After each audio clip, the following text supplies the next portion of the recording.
Hello and welcome to Sporting Stories. My name is Alex Jacobs and this week we'll be going back in time to meet Alex Gough in the pre-industrial times of football.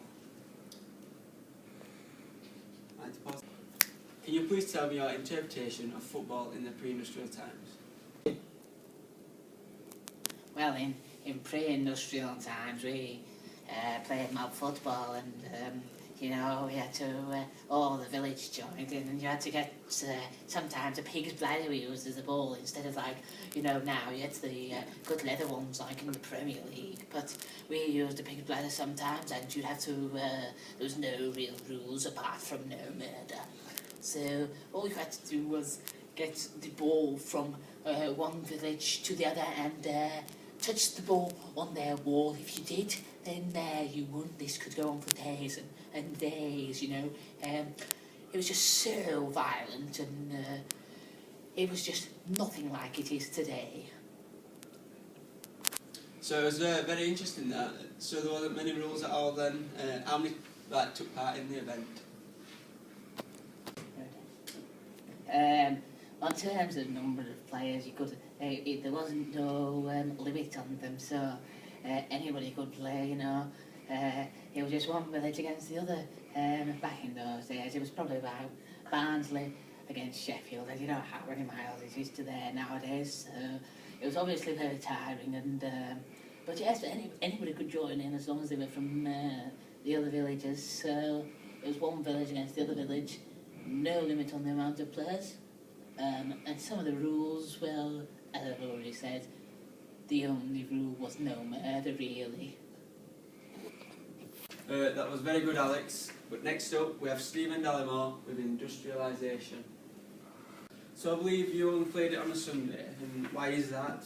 But like, I believe you all start working now. What time is it you actually all finish? Do you all finish at a certain time, or is there like certain days when you do not get a chance to actually play the sport? Yeah, so we used to play on Sunday as it was a rest day and it was time to do things with family and have fun. So we only used to play on a Sunday, but now it's moved to the city, well, the industrialised cities and stuff like that. It's changed. That now we start, we're finishing work at 3 on certain days, quite often like a Wednesday and Friday and stuff like that, and we'd start playing football then, or go to the matches and watch it there, instead of just playing on a Sunday and on bank holidays and stuff like that. During the period of industrialisation, football changed as well, so a lot of people didn't take part in as much as they did when it was out in the country and stuff like that. During pre-industrial times, due to people working, they didn't have the time to participate. But then over time, it started to adapt and people were playing it in the streets, and so mob football became popular again. But it changed that it wasn't just played on Sundays. And join us after the break when we'll find out how football changed from the 1940s up to the 2000s.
Can we get a Pepsi? You'll have to play us. You know who we are? Do you know who we are? Okay. Where's the beach?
Harry?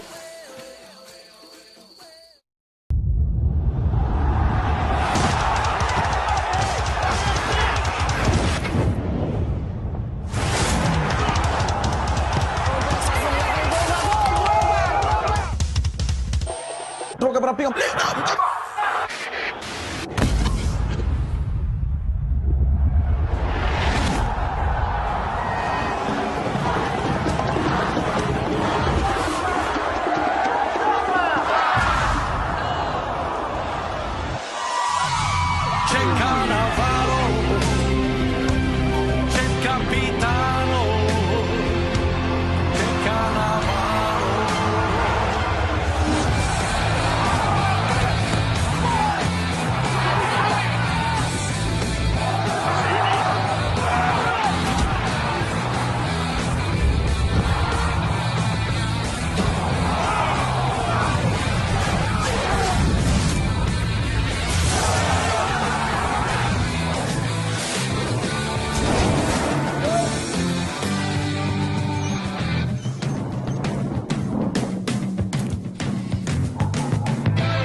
Renell!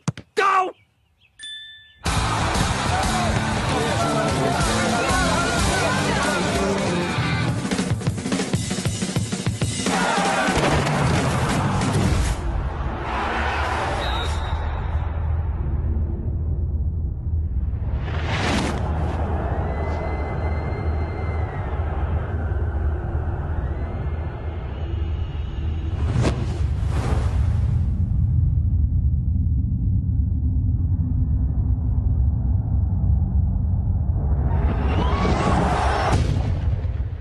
back.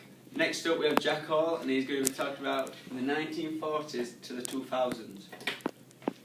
During this period, what else changed? Was it just the leagues, or has technology influenced this as well? Technology has vastly improved in football around the world. For example, stadiums and equipment have become a lot safer and more durable. Hillsborough disaster and Bradford disaster are two examples to why the stadiums have more safety checks and are more safe. That was very good, that, Jack. Thank you for that information. Next up, we've got the 2000s to the present time now, and we'll be talking to Ryan Smith, as he's a professional footballer, and he will give his interpretation on how football is now. Well, for a start, I'm a Premier League footballer earning £150,000 a week, so that just shows you how much money is involved these days. And technology's changed there's magic spray now for free kicks, and there's goal line technology's been introduced, so you can tell when there's been a goal if it's very close to the line. The referee has a watch to tell you, and fans wanted that, and they've now got it. So going back to money, my mate Gareth Bale was bought for €100 million, so that is a lot of money. So that just proves how much money there is in football today.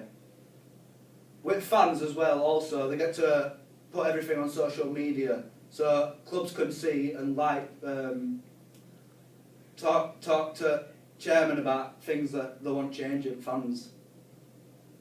So can you explain how social media has made an impact on the sport, and how the fans influence the rules and how the club acts? Fans can get involved in campaigns such as kick racism out of football. Also, social media has an impact for creating more organised fan bases, so that everyone can get involved before match days and after match days. With Sky Television and BT Sport, you've now got a selection of hundreds of Premier League games on, so you can watch every weekend. You can watch loads of Premier League games and with your family.